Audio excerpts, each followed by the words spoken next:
Hello my dear students, welcome back to my class. I hope you all are fine by the grace of Allah. Dear students, today we are going to discuss English first paper, Unit 3, Lesson 2. তোমরা জানো আমাদের বছর প্রায় শেষ, এখন আমাদের SSC ফাইনালের জন্য প্রস্তুতি নিতে হবে। তার এই ধারাবাহিকতায় আমরা চেষ্টা করব ইংলিশ ফার্স্ট পেপারের সিনট্যাক্সগুলো শুরু থেকে গুরুত্বপূর্ণগুলো আলোচনা করার।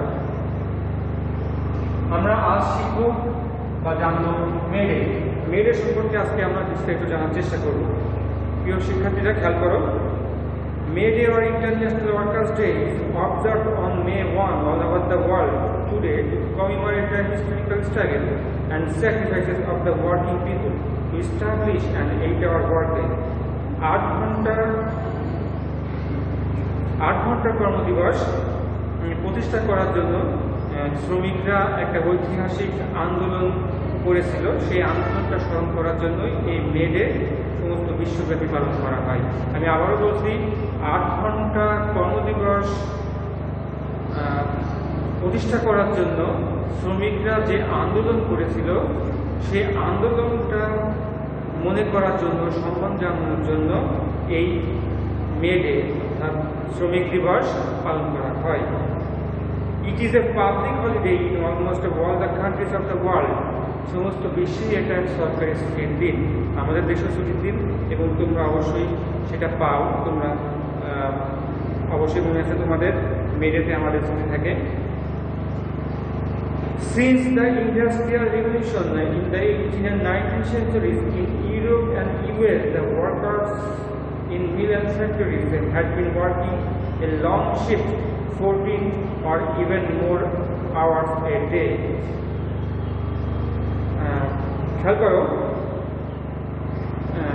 18th সেঞ্চুরিতে এবং 19th সেঞ্চুরিতে একটা শিল্প বিপ্লব ঘটে, অর্থাৎ শিল্প কারখানার একটা বিপ্লব ঘটে, মেশিনের একটা বিপ্লব ঘটে। সেই সময়তে ইউরোপের মিল ফ্যাক্টরিতে শ্রমিকদের কাজ করতে হতো 14 ঘন্টা অথবা তার বেশি। আসলে শুনতে অবাক লাগে, তবু এটাই সত্যি। 14 ঘন্টা অথবা তার বেশি সময় ধরে এই ফ্যাক্টরিতে তাদের কাজ করতে হতো। On May 1st in 1886, inspired by the trade unions, half of the workers at NC Cormick Harvest Machine Company in Chicago went on strike, demanding an 8-hour workday. খেয়াল করো, এই 1986 সালের মে মাসের 1 তারিখে ট্রেড ইউনিয়ন দ্বারা অনুপ্রাণিত হয়ে কিছু কর্মী, কোন জায়গার কর্মী দেখো, এনসি কর্মিক হারভেস্টিং মেশিন, এই হারভেস্টিং মেশিন কোম্পানির অর্ধেক কর্মী শিকাগোর তে একটা আন্দোলন করে 8 ঘন্টা কর্মদিবসের জন্য। তাহলে শুরুটা কিভাবে হয়? 1886 সালের 1 মেতে এই হারভেস্ট কোম্পানির কিছু কর্মী, অর্ধেক কর্মী তারা 8 ঘন্টা কর্মদিবসের দাবি জানায়। 2 days later, দেখো ঠিক তার 2 দিন পর, অর্থাৎ মে 1 তারিখে 2 দিন পর, অর্থাৎ 3 তারিখে কি হয়? The workers' rally was held near the NC Cormick Harvesting Machine Company. একটা র্যালি আয়োজন করা হয় ওই হারভেস্টিং মেশিন কোম্পানির কাছে, এবং about 6,000 ওয়ার্কার্স জয়েন ইট, এবং প্রায় 6,000 কর্মী এটাতে অংশগ্রহণ করে। The rally was addressed by the labor leaders. শ্রমিক যে নেতারা থাকে, প্রত্যেক জায়গায় থাকে, তোমরা অবশ্যই জেনে থাকবে এটা, তারাই এই আন্দোলনটাকে অর্থাৎ এই র্যালিটাকে নিয়ন্ত্রণ করছিল। They urged the workers to stand together, to go on with their struggle and not to give in to their bosses. এই যে লিডাররা ছিল, শ্রমিক লিডাররা ছিল, তারা ওই কোম্পানির কর্মীদেরকে অনুরোধ জানালো একসাথে থাকার জন্য, to go on with their struggle, তাদের সংগ্রামটা চালিয়ে যাওয়ার জন্য।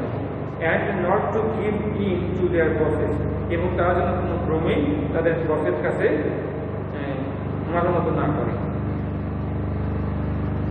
At one point of the rallyর একটা পর্যায়ে some strike breakers started leaving the meeting place। ঠিক র্যালিটার একটা পর্যায়ে কি হলো, কিছু আন্দোলন ভঙ্গকারী সেই জায়গাটা ওই র্যালিটা ত্যাগ করার চেষ্টা করলো, ত্যাগ করলো। তখনই কি হলো দেখো, the strikers went down the street to bring them back. সব জায়গায় এই প্রত্যেক আন্দোলনে কিছু আন্দোলন ভঙ্গকারী থাকে, আবার কিছু থাকে আন্দোলন সমর্থনকারী। তো এইখানে ওই যে অর্ধেক যে কর্মী ছিল তাদের কিছু এই আন্দোলনের বিপক্ষে গেল, তারা স্ট্রাইক ব্রেকার্স হয়ে গেল, অর্থাৎ আন্দোলন ভঙ্গকারী হয়ে গেল এবং তারা সেই জায়গাটা ত্যাগ করার চেষ্টা করলো। ঠিক সে সময় কী করলো, যারা প্রকৃত আন্দোলনকারী ছিল তারা তাদেরকে ফিরিয়ে আনার চেষ্টা করলো। Suddenly about 200 policemen attacked them with clubs and revolvers। ঠিক ওই মুহূর্তে, অর্থাৎ যখনই তারা ফেরত আনছিল ওই স্ট্রাইক ব্রেকার্সদের, ঠিক সেই মুহূর্তে 200 পুলিশ সেখানে আক্রমণ করলো ক্লাবস অ্যান্ড রিভলভার্স নিয়ে, অর্থাৎ লাঠি নিয়ে এবং রিভলভার্স নিয়ে। তারপর দেখি কি হয়, one striker were killed instantly. পুলিশের আক্রমণে একজন আন্দোলনকারী জায়গায় মারা গেল, ওইখানটায় মারা গেল। আমরা এখন যেটা বলে থাকি স্পট ডেড যাকে বলে। 5 or 6 others were seriously wounded। 5 থেকে 6 জন খুব মারাত্মকভাবে আহত হলো।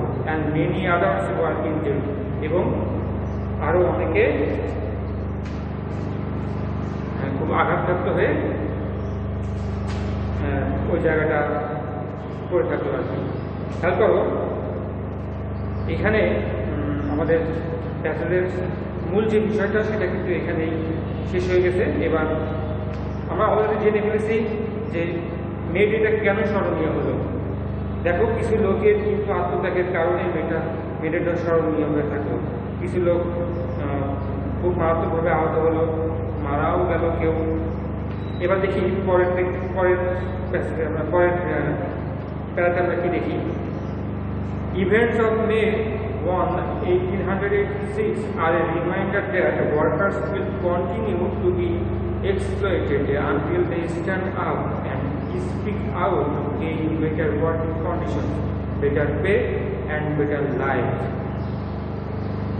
এই যে 1886-এর 1 মের যে ঘটনাগুলো, এটা আমাদেরকে মনে করিয়ে দেয় যে কর্মীরা বা শ্রমিকরা সবসময় শোষিত হবে যদি তারা তাদের ভালো অবস্থার জন্য, ভালো স্যালারির জন্য, ভালো জীবনযাত্রার জন্য রুখে না দাঁড়ায়, কথা না বলে, প্রতিবাদ না করে।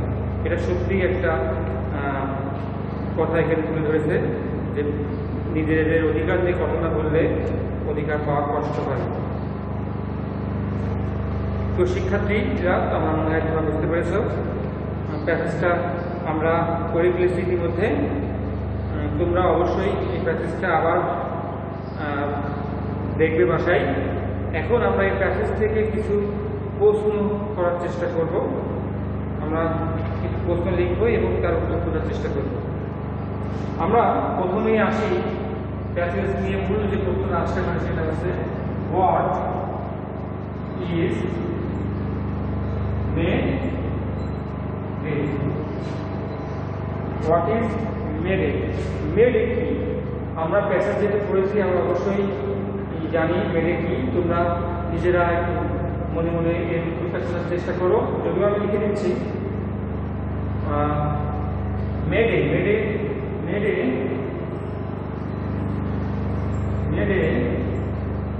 is an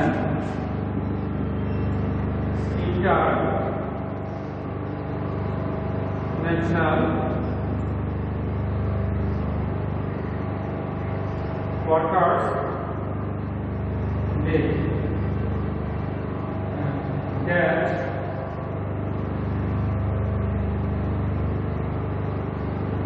which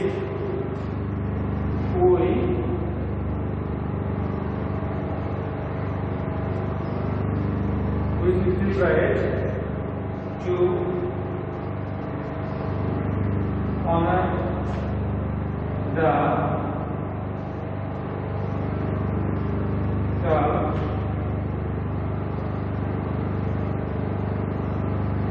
struggle of working people to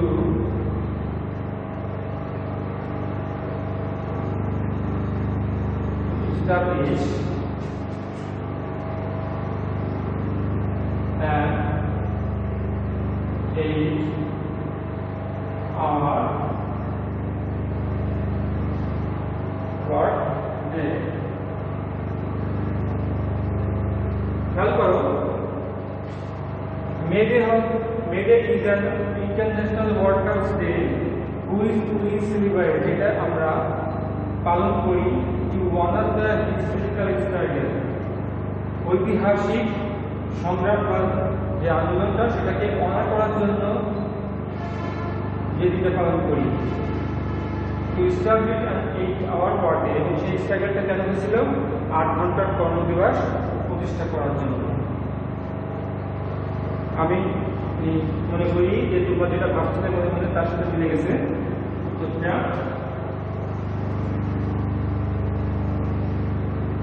এবার আমরা দেখি আরো কিছু প্রশ্ন করার চেষ্টা করি কাছ থেকে।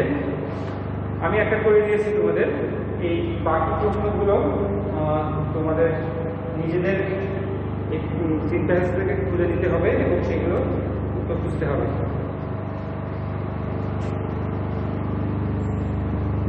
এগুলো তোমাদের জন্য থাকলো।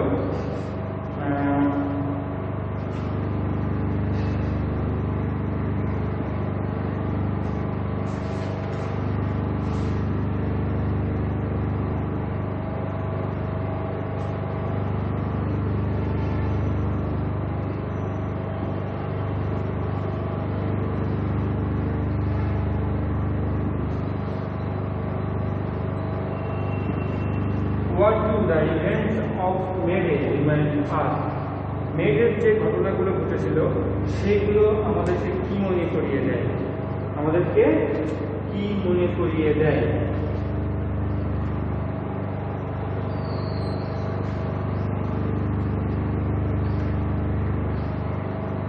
আমরা একটা প্রশ্ন রাখতে পারি, What was the demand of what was the demand of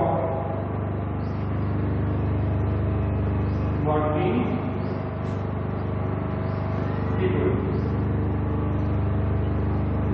What was the demand of working people? দাবিটা কি ছিল? এই আন্দোলনের অবশ্যই একটা দাবি ছিল, যে কারণটার জন্য আন্দোলন হয়েছিল সেটাই তোমাদের এই ভিতরে আনতে হবে। আমরা আরেকটা প্রশ্ন রাখতে পারি,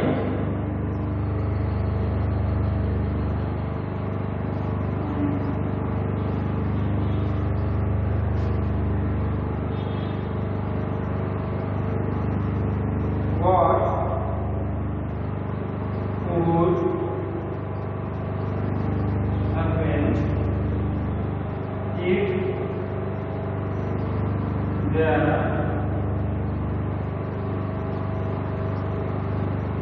was no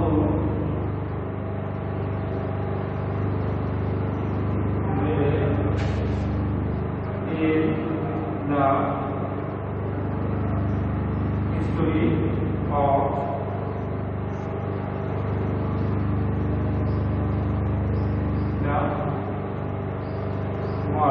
what would happen if there was no May Day in the history of the world? খেয়াল করো, এই প্রশ্নটা কিন্তু সরাসরি প্যাসেজে দেওয়া নাই, আমাদের আন্ডারস্ট্যান্ডিং থেকে, প্যাসেজের আন্ডারস্ট্যান্ডিং থেকে এই প্রশ্নটার উত্তর খুঁজতে হবে। মোটামুটি এই তিনটা প্রশ্ন কিন্তু আমরা যে সেকেন্ড ক্লাসটা করলাম এর মূল যে আইডিয়াটা সেটাকে কভার করে এই তিনটা প্রশ্নই। মোটামুটি এই 3টা প্রশ্নের উত্তর আমাকে তোমরা লিখে দিবে। তোমরা এগুলো হোমওয়ার্ক হিসেবে রাখতে পারো, হোমওয়ার্ক রাখো এবং এইগুলোর উত্তর খুঁজে রাখবে। প্রিয় শিক্ষার্থীরা, আজ এই পর্যন্তই। আশা করি যে তোমরা বুঝতে পেরেছ। ধারাবাহিকভাবে আমরা এর পরের প্যাসেজগুলো করার চেষ্টা করব। তোমরা জানো তোমাদের এই ইতিহাস বুক থেকে দুটো সিন প্যাসেজ থাকবে। একটা সিন প্যাসেজ থেকে মাল্টিপল চয়েস করতে হবে এবং অ্যান্সারিং কোয়েশ্চেন করতে হবে। আর একটা সিন প্যাসেজ থেকে তোমাকে ফিলিংটা জ্ঞাত করতে হবে। তো সঠিক গুরুত্ব সহকারে আমাদের সিন প্যাসেজগুলো করতে হবে। এখান থেকে অনেক মার্কস আমাদের অ্যাড করতে হবে। সেই শিক্ষার্থীরা আজ এই পর্যন্তই। তোমরা সবাই ভালো থাকো, নিরাপদে থাকো, আর অবশ্যই ছাত্রদের চলবে।